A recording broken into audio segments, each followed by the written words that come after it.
Good afternoon. Thank you very much. Today I am present to inform you that the Western world is facing a significant threat. It is in danger because those who are supposed to defend the values of the Western world are co-opted by a worldview that inevitably leads to socialism and consequently to poverty and economic deprivation. Unfortunately, in recent decades, motivated by some well-intentioned desires to help others and others by the desire to belong to a privileged caste, the main leaders of the Western world have abandoned the model of freedom for different versions of what we call collectivism. We are here to tell you that collectivist experiments are never the solution to the problems that afflict the citizens of the world, but rather they are their cause. Trust me, there is no one better than us Argentines to provide testimony on these two issues. When we embraced freedom in 1860, in 35 years we became the world's first dominant power. 35 years we became the first world power.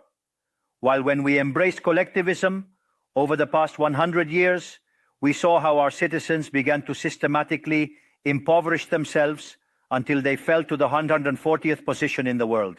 But before we can have this discussion, it would be important for us to first look at the data that supports why free market capitalism is not only a possible system to end world poverty, but also the only morally desirable system to achieve it.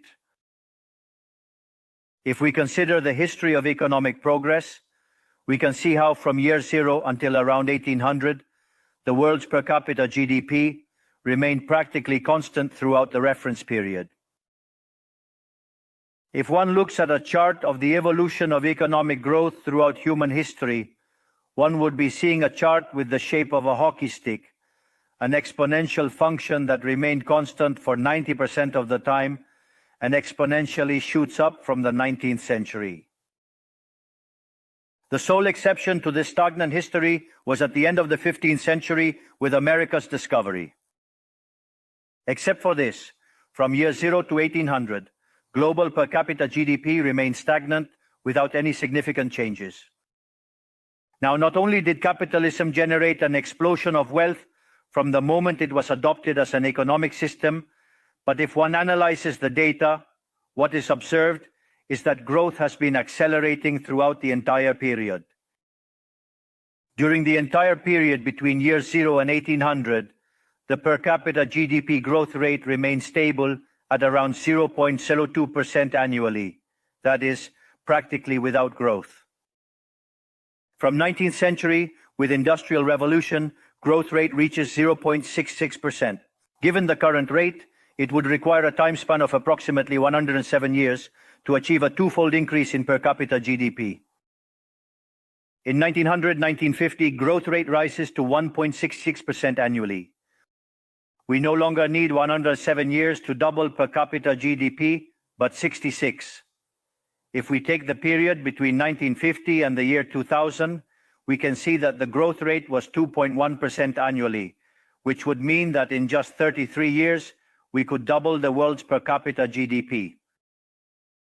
This trend, far from stopping, remains alive even now.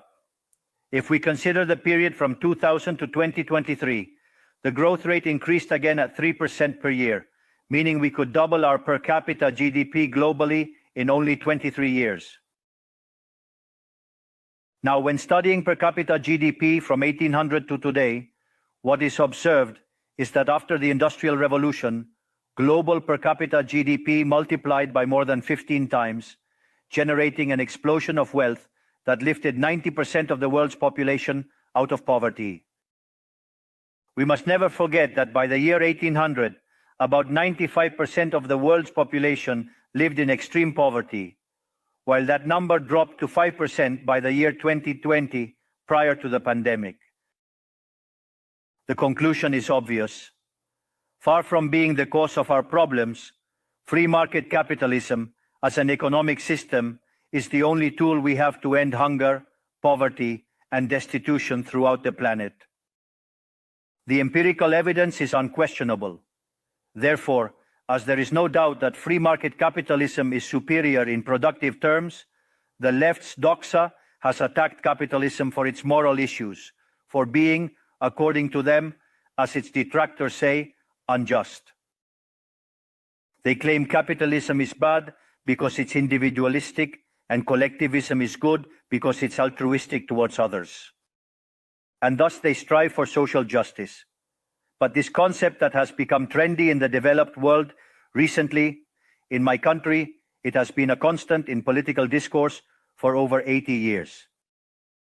The issue is that social justice is unfair and doesn't contribute to general well-being. On the contrary, it's an inherently unfair idea because it's violent. It's unfair because the state is financed through taxes, and taxes are collected coercively. Or can any of us confidently say that they pay taxes of their own free will? This implies that the state is funded through coercion, and that the higher the tax burden, the greater the coercion, leading to a reduction in freedom. Those who promote social justice start from the idea that the economy as a whole is a cake that can be distributed in a different way.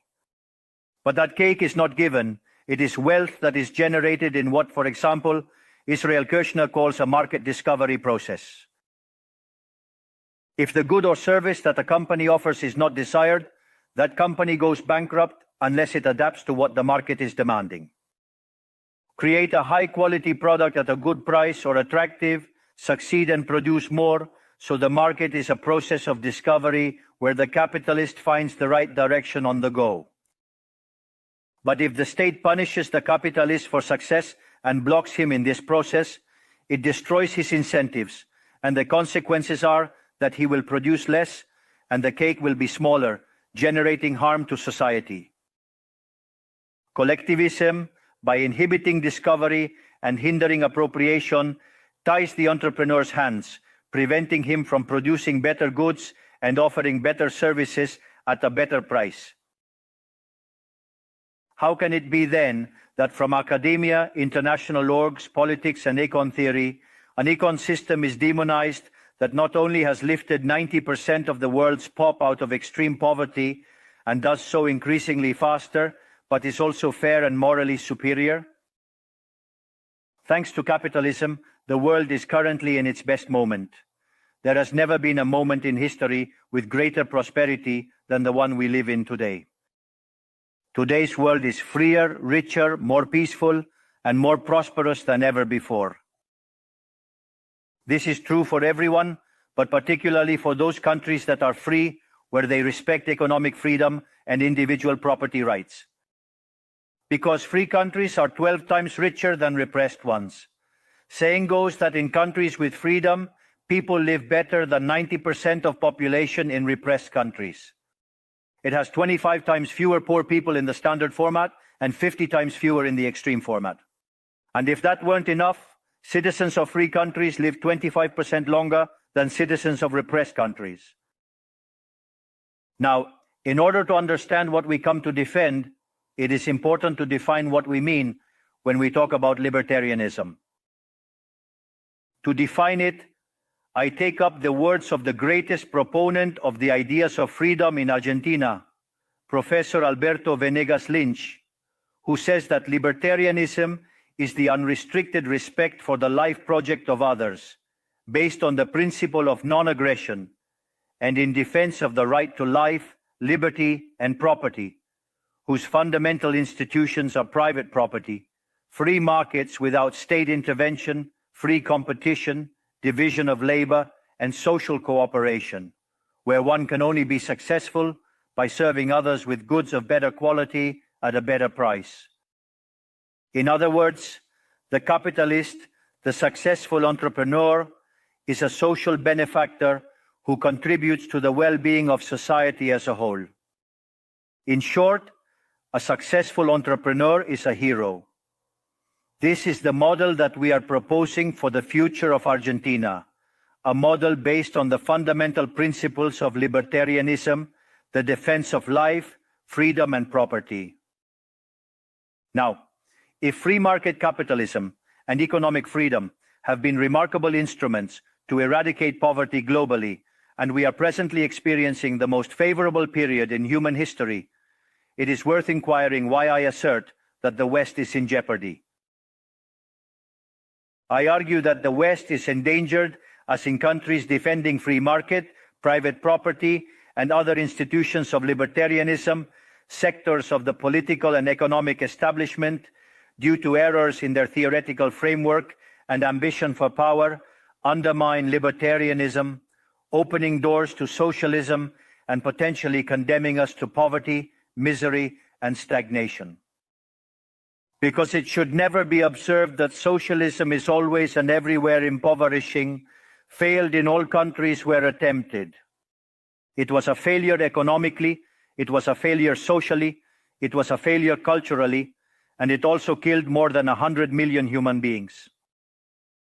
The main problem of the West today is that we not only have to confront those who, even after the fall of the wall and overwhelming evidence, continue to advocate for impoverishing socialism, but also our own leaders, thinkers, and academics who, sheltered in a misguided framework, undermine the foundations of the system that has given us the greatest wealth and prosperity in our history.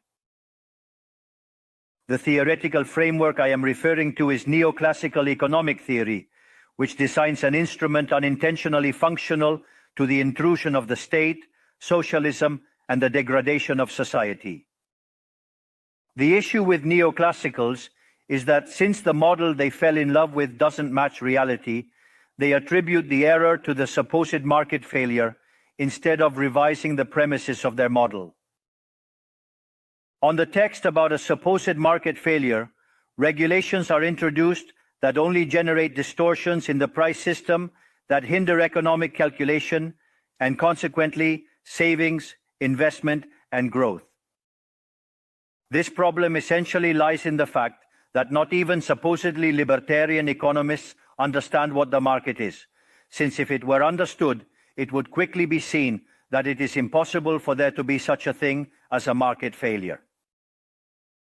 The market is not just a graphical description of a supply curve and a demand curve on a graph. The market is a mechanism of social cooperation where property rights are voluntarily exchanged. Thus, considering this definition, discussing market failure is a contradiction in terms. There is no market failure. If transactions are voluntary, the only situation in which there can be a market failure is if there is coercion present. And the only one with the ability to coerce in a generalized manner is the state that possesses the monopoly of violence. Consequently, if someone considers that there is a market failure, I would recommend that they check if there is state intervention in the middle. If no state intervention found, suggest reanalyzing as it is definitely wrong. Market failures do not exist. An example of the alleged market failures described by neoclassicals are concentrated structures in the economy. However, without functions that demonstrate increasing returns to scale, whose counterpart are the concentrated structures of the economy, we would be unable to explain the phenomenon of economic growth from 1800 to the present day. Look how interesting. Commencing from the year 1800 and extending onwards, with the population experiencing a multiplication of more than 8 or 9 times, the per capita income underwent a growth of more than 15 times in magnitude. To clarify, there are more returns. This caused poverty to drop from 95% to 5%. However, the presence of increasing yields implies the existence of concentrated structures, which would be referred to as, for example, a monopoly in the market economy. How can it be that something that has generated so much well-being, according to neoclassical theory, that is considered a market failure? Neoclassical economists think outside the box. When the model fails, don't get angry with reality. Get angry with the model and change it. The dilemma for the neoclassical model is that they aim to enhance market functioning by targeting perceived failures. By doing so, they not only open doors to socialism, but also undermine economic growth. For instance, implementing regulations on monopolies, dismantling their profits, and obliterating increasing returns would inevitably annihilate economic growth. In other words, each time you want to correct a presumed market failure, inevitably, due to not knowing the market or because you have become attached to a failed model, you are opening doors to socialism and condemning people to poverty. However, in the face of the theoretical demonstration that state intervention is harmful, the empirical evidence that it failed because it could not be otherwise, the solution that collectivists will propose is not greater freedom, but greater regulation, generating a downward spiral of regulations until we all become poorer and the lives of all of us depend on a bureaucrat sitting in a luxury office. Given the resounding failure of collectivist models and the undeniable advances of the free world, socialists were forced to change their agenda. They left behind the class struggle based on the economic system to replace it with other supposed social conflicts equally harmful to community life and economic growth.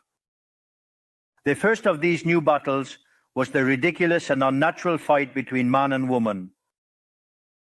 Libertarianism already establishes equality between sexes. The cornerstone of our creed states that all men are created equal, that we all have the same unalienable rights granted by the Creator, among which are life, liberty, and property. This radical feminism agenda has led to increased state intervention, hindering the economic process.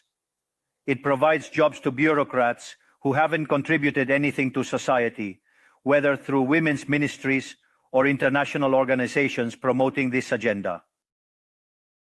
Another conflict that socialists pose is that of humans against nature. They argue that humans cause harm to the planet and that it must be protected at all costs, even advocating for population control mechanisms or supporting the controversial agenda of abortion rights. Unfortunately, these harmful ideas have strongly permeated our society. Neo-Marxists have managed to co-opt the common sense of the Western world. They achieved this through the appropriation of the media, culture, universities, and yes, even international organizations. The final case is very serious, as it involves institutions with huge influence on the political and economic decisions of the countries in these multilateral organizations. Fortunately, more of us dare to raise our voices, as we see that if we don't confront these ideas head-on, the only possible destiny is more state, more regulation, more socialism, more poverty, less freedom, and consequently, a worse quality of life. Unfortunately, the West has already started down this path. To many, it may sound ridiculous to suggest that the West has embraced socialism, but this view is only ridiculous if one limits themselves to the traditional economic definition of socialism, which states that it is an economic system where the state owns the means of production. In my opinion, this definition needs to be updated to reflect the current circumstances from my perspective. Today, states don't need to control means of production to control every aspect of individuals' lives. With tools such as monetary issuance, debt, subsidies, interest rate control, price controls, and regulations to correct alleged market failures, they can control the destinies of millions of human beings. This is how we have reached the point where, with different names or forms, good parts of the politically accepted offers in most Western countries are generally collectivist variants. Whether they openly declare themselves as communists, fascists, Nazis, socialists, social democrats, national socialists, Christian Democrats, Keynesians, neo-Keynesians, progressives, populists, nationalists, or globalists. In the end, there are no substantive differences. Everyone argues that the state should control all aspects of individuals' lives. All define a model contrary to the one that led humanity to the most spectacular progress in its history. We are here today to extend an invitation to the other Western countries to resume the path towards prosperity. Economic freedom, limited government, and unrestricted respect for private property are vital for economic growth. The impoverishment that collectivism produces is not a fantasy, nor is it fatalism. It is a reality that Argentinians have known very well for at least 100 years. Because we have already experienced it, we have already gone through this. Because as I said before, since we decided to abandon the model of freedom that had made us rich, we are trapped in a downward spiral where we are getting poorer every day. We have already experienced it ourselves, and we are here to warn you about what can happen if Western countries who became rich with the model of freedom continue on this path of servitude. The Argentine case is the empirical proof that regardless of wealth, natural resources, population capability, education level, or the amount of gold bars in the central bank's coffers, these factors do not guarantee success. If measures are adopted that hinder the free functioning of markets, free competition, free price systems, if trade is hindered, if private property is attacked, the only possible destination is poverty. To summarize, I want to convey a message to all entrepreneurs present and those who are not, but are following us from around the globe, whether they're here or not physically. Don't be intimidated by the political caste or the parasites who live off the state. Don't yield to a political class that only wants to prolong its power and preserve its privileges. You are social benefactors. You are heroes. You are the creators of the most extraordinary era of prosperity we have ever experienced. Don't let anyone say ambition is immoral. If you earn money, it's because you provide a superior product, better price, contributing to well-being. Do not yield to the advance of the state.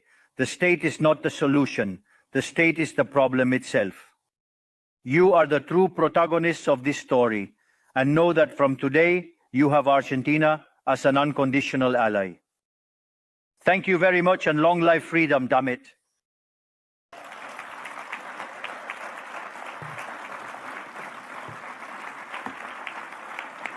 Thanks.